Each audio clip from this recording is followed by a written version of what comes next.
안녕하세요. 정희웅 목사입니다. 오늘은요, 태고사에 이어서 족장사의 이야기를 조금 나누어 보려고 합니다. 지난 시간까지 저희가 이제 태고사에 대해서 나누었죠? 태고사에서 나누었는데 네 가지 나누었던 게 창조, 타락, 홍수, 민족들이었습니다. 그런데 오늘 이제 족장사의 이야기, 여기는 창세기 1장에서부터 11장까지라면 족장사의 이야기는 12장에서 이제 50장까지 이야기를 다루고 있는데요. 우리가 족장사에서 살펴볼 이야기는 크게 4명의 인물에 대한 이야기입니다. 하나님이 민족들을 나누시고 이 민족들 가운데서 한 사람을 지명하여 부르세요. 그게 누구냐면요, 바로 아브람입니다. 근데 아브람이 나중에 이름이 아브라함으로 열국의 아비가 되겠다는 언약을 하시면서 아브라함이 되게 합니다. 그리고 나서 아브라함 이후에 태어나는 사람이 바로 아브라함의 아들 이삭이고요. 이삭의 아들은 2명이 있죠. 에서와 야곱이 있고, 그리고 야곱의 12아들들 중에서 창세기에서 비중 있게 다루고 있는 사람은 바로 꿈꾸는 자라는 별명을 가지고 있는 요셉입니다. 그래서 제가 준비한 건 오늘 아브라함에 대해서만 좀 얘기를 나누고요. 다음엔 이삭과 야곱 같이 그 다음에 요셉에 대해서 좀 얘기를 나눠보려고 합니다. 여러분, 아브라함 하면 뭐가 가장 먼저 떠오르시나요? 여러 가지 얘기가 있겠지만 믿음의 조상이라는 말씀이 믿음의 조상이라고 먼저 떠오르실 것 같아요. 아브라함이 믿음의 조상이라고 하는 것은 무엇이냐면요, 하나님이 아무런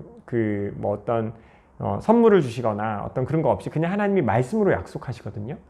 아브라함이 원래 살던 지역이 어디였냐면요, 우리가 좀 지도를 보시면 좋은데, 여기가 이제 애굽이고요. 여기가 갈릴리 바다 요단강, 여기가 이제 가나안 지역, 가나안이라고 생각하시면 좋을 것 같고요. 여기가 애굽, 그리고 이렇게 돼서 여기가 이제 오늘날로 치면 이제 여기가 사우디 지역이고요.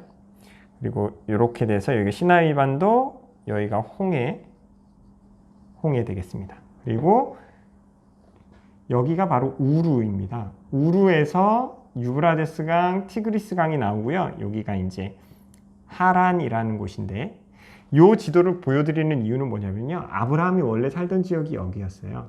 우루에서 우상을 깎던 일을 하고 있었습니다. 그런데 데라와 아브라함과 사라 롯이 하란으로 와서 이주해서 살다가 여기서 아브라함의 아버지인 데라가 죽어요. 그리고 데라가 죽은 뒤에 어디로 오냐면 가나안 땅으로 들어오게 됩니다.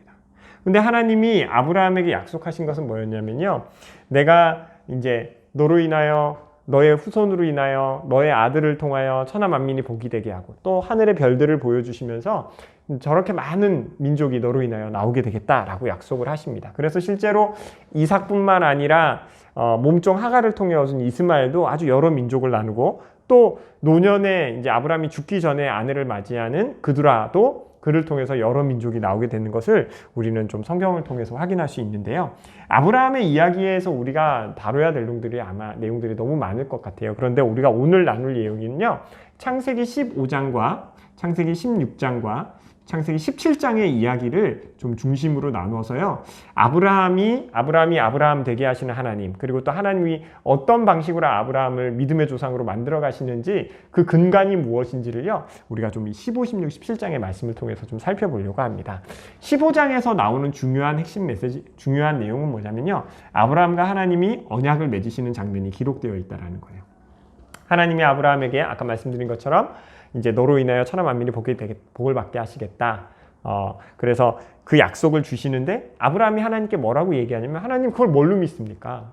하나님, 내가 그것을 무엇으로 증거를 삼을까요? 했을 때 하나님이, 그래, 그러면 내가 너랑 언약을 맺을 텐데 네가 소와 양과 이런 새와 이런 것들을 준비하고 소를 반으로 쪼개 놓으라고 얘기하세요. 소를 반으로 쪼개 놓는다는 건 어떻게 얘기하는 거냐면, 소가 어떻게 해야 돼? 이렇게 있죠? 그러면 이렇게 쪼개는 거예요. 그래서 소를 이렇게 반반 쪼개가지고요, 여기가 머리고 여기가 뿔, 여기 다리예요. 이해되시죠? 그리고 여기가 몸, 여기가 꼬리 이렇게 돼 있으면 반을 쪼갠 거예요. 이렇게 펼쳐놓고 있는 거예요. 근데 이 언약을 맺는 방식이 어떤 방식인 거냐면, 이제 반을 쪼개고요, 언약을 맺는 당사자 2사람이요, 요 사이를 같이 통과하는 거예요. 그러면 어떻게 되냐면, 이 양 2사람 중에 한 명이 여기를 손을 잡고 이렇게 건너잖아요. 손을 잡고 여기를 건넜는데 누군가 이쪽 두 사람 중에 한 명이 이 언약을 한 명이 만약에 뭐 이제 지키지 못하다던가 언약을 어기게 되면 뭐 하냐면 이 소가 쪼개어진 것처럼 이 사람도 이렇게 쪼개서 죽이겠다라는 언약의 징표로 삼는 거거든요. 그러니까 하나님이 아브라함한테 이걸 준비하면서 너하고 그런 언약을 맺겠다 약속하시는 거예요. 그런데요, 재밌는 사건은 뭐냐면 언약을 맺겠다 하시고 이렇게 준비해놓으라 그래가지고 아브라함이 이걸 다 준비해놔요. 그랬는데 밤에 이제 낮에도 이걸 잘라놓고 기다리고 있는데 막 새가 날아와서 그 고기를 쪼을까봐 아브라함이 그걸 새를 쫓고 하면서 여기 기다리고 있었거든요. 근데 그때 밤에 무슨 사건이 일어나냐면 이 아브라함이 앉아있는데 여기에 횃불 하나가 요 사이를 이렇게 지나가는 걸 봐요. 뭘 뜻하는 거냐면요, 하나님만 이 언약을 맺으시면서 지나가셨다라는 거거든요. 이 언약을 하나님 혼자 책임지시고 모든 것을 내가 지키겠다 아브라함에게 약속하시는 거예요. 아브라함이 무엇으로 증거를 삼을까라는 질문에 하나님이 걱정하지 마. 내가 다 지키고 내가 한 말은 반드시 이루어지게끔 내가 할 거야라는 것을 이 언약을 통해서 보여주시는 거예요. 왜냐하면요, 하나님은요 두 가지 의미에서 그래요. 첫 번째는 아브라함의 연약함을 알고 계시기 때문에 그래요. 아브라함과 언약을 만약에 하나님이 횃불이 지나가고 아브라함도 같이 지나갔잖아요. 그러면 아브라함과 언약을 같이 맺은 것이기 때문에 뭐 하는 거예요? 아브라함이 만약에 이 언약이 실패했을 때 뭐예요? 아브라함이 쪼개져야 돼요. 그러니까 하나님은 뭘 하세요? 아브라함의 연약함을 아시고 네가 나와 언약 맺은 걸 끝까지 잘 순종하지 못할 것을 하나님이 이미 알고 계셨던 거예요. 순종하지 못하는, 언약을 신뢰하지 못하는 모습이요 16장에서 바로 나타나요. 근데 그 전에 그래서 하나님이 두 가지 의미가 있다 그랬죠. 아브라함의 연약함을 알고 계시기 때문에. 그리고 또 하나는 뭐예요? 너의 상태와 상관없이 나는 끝까지 내가 너와 맺은 언약을 뭐 하겠다는 거예요? 지키시겠다는 거예요. 이게 뭐예요? 은혜죠. 그래서 이 언약을요 은혜의 언약이라 그래요. 상태가 상관없어요. 아브라함의 존재가 어떤 모양이든지 상관없어요. 사실 아브라함은요 계속 거짓말하고요 자기 목숨 살리려고 아내를 누이라고 속이고 막 이렇게 했던 사람이에요. 그런 사람이 이 언약을 어떻게 맺을 수 있겠습니까? 근데 하나님이 그런 아브라함의 상태와 상관없이 하나님이 아브라함을 은혜 언약 안에 초청하여 주신 것입니다. 그런데 보세요. 16장 안에서 그 언약이 어떻게 끼워졌냐면 분명히 하나님이 15장에서 아브라함과 사라 네 후손을 통해서였거든요. 그런데 뭐 하냐면 16장에서 이스마엘이 태어나요. 하나님의 뜻이 아니었어요. 누구의 생각이었어요? 사라의 생각이었어요. 사라가 뭐라고 하냐면 나는 이미 늙었으니 후손을 낳지. 근데 사실 사라의 마음도 이해는 가요. 분명히 하나님이 씨를 주시겠다 그랬는데 나이는 점점 들고 몸은 쇠해지고 폐경기가 오는데 어떻게 아이를 낳을 수 있겠냐. 그 생각에 이 하나님께 언약의 말씀을 받기는 받았는데 그 언약의 말씀을 지키지 못하는 그 아픈 마음은 이해가 돼요. 그렇지만 하나님 우리가요 이게 이제 삼천포로 조금 빠질 수 있는데 사라의 마음이 이해가 되지만 우리가요 목적이 선하다 그래서 목적이 선하다고 해서요 그 과정을 무시해서는 된다는 게 아닙니다. 과정도요 선해야 돼요. 목적이 선하면요 과정도 선해야 돼요. 근데 사라는 뭘 생각한 거예요? 그 선한 목적, 그러니까 아브라함의 후손을 통해서 천하 만민이 복귀하는 그 언약을 지키기 위해서 생각을 해놓은 거예요. 그게 뭐예요? 하갈을 통해서 아들을 낳자라는 거였어요.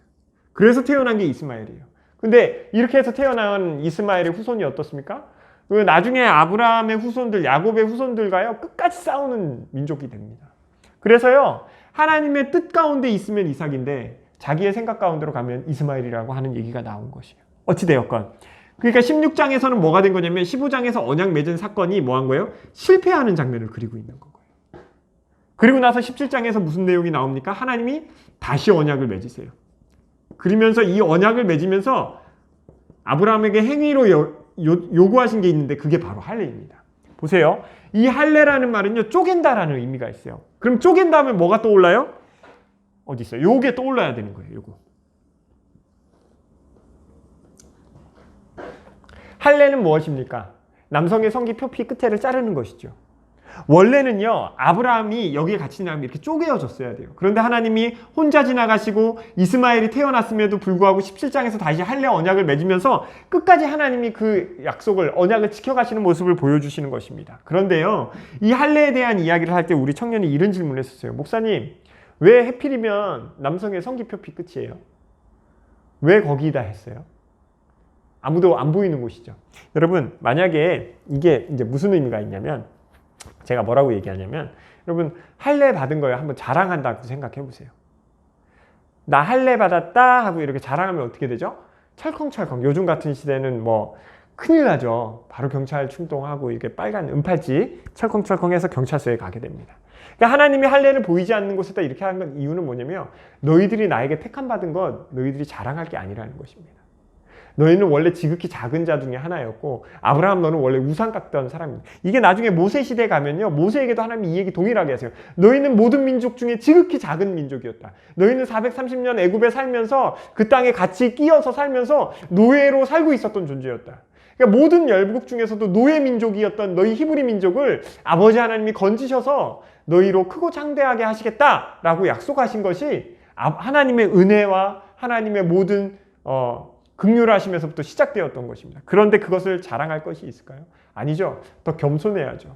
그래서 우리는 더 낮아지고 더 낮아져서 뭐 하는 거예요? 하나님의 영광이 드러나게 하라고 보이지 않는 남성의 표피에 할례를 한 것입니다. 그런데 이스라엘 백성들이 어떻게 해요? 할례를 엄청 잘, 신약 성경에 가서도 뭘 주장해요? 니네 할례 받아야 된다. 할례 받아야 하나님의 백성이 된다 얘기하죠. 그런데 우리가 다시 이쪽으로 돌아와서 아브라함이 믿음의 조상이 되었을 때요, 할례 받고 믿음의 조상이 된 것이 아니었습니다. 하나님이 약속하신 말씀을 믿음으로 말미암아 그를 의롭게 여기셨습니다. 그래서 아브라함을 믿음의 조상이라고 얘기하는 거고요. 믿음의 시발점이라는 것입니다. 할례를 해서가 아닙니다. 할례는 단지 너희들의 마음 가운데 그걸 보고 새김으로 인해서 뭐 하라는 거예요? 하나님과 언약을 기억하라는 거예요. 너희는 원래 어떤 존재였다? 쪼개어질 수밖에 없는 존재다.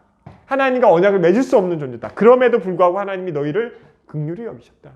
은혜를 허락하셨다라는 것이 우리가 이 아브라함의 이야기에서 꼭 기억해야 되는 이야기입니다. 이 강의를 들으시는 분들이 이 아브라함과 언약 맺으신 하나님이요, 오늘을 살아가는 우리에게도 동일하게 언약을 맺고 살아가고 계심을, 우리와 함께 동행하기를 원하심을 우리가 꼭 기억했으면 좋겠습니다. 하나님은 언약의 하나님이십니다. 아버지 하나님은 성경 말씀으로 우리와 교제하시고요, 이 특별한 성경 말씀을 통하여서 우리의 삶이 어느 방향으로 또 어떻게 하나님을 찾아가야 할지 모든 것을 기록해 놓으셨습니다. 그래서요, 우리가 성경을 읽고 묵상하고 그 말씀 가운데 살아가면서 반드시 기억해야 할 것은 우리의 방향성, 우리가 가야 할 곳, 하나님이 언제나 나와 함께 하시되 내가 하나님의 말씀, 율례와 법도를 잘 지키는 사람 가운데 살아가야 되는 것을 우리가 반드시 기억해야 합니다. 물론 구약 성경에 나와 있는, 또 신약 성경에 나와 있는 모든 법들 중에 가장 최우선법 뭐예요? 하나님 사랑과 이웃 사랑하는 것, 이것을 잘 지켜야 되죠. 이게 모든 선지자와 교사의 강령이죠. 제자들에게 지켜야 할 것입니다. 그리고 오늘 우리에게도 하나님이 이 아브라함과 맺으셨던 언약의 방식 그대로 오늘 말씀을 읽으시면서 나아가는 우리 모든 우리 성도님들의 삶 가운데서도 그렇게 언약을 맺으신 하나님이, 또 언약을 우리가 성경 말씀을 주장하며 나아갈 때 하나님이 일하시고 역사하시는 것들을 묵도하게 될 줄 믿습니다. 제가 준비한 건 여기까지고요. 오늘 아브라함의 이야기에서 아브라함과 언약 맺으신 하나님의 그 한량없는 은혜의 언약의 축복이 이 강의를 들은 모든 분들에게 함께하기를 주님의 이름으로 축원합니다. 감사합니다. 샬롬.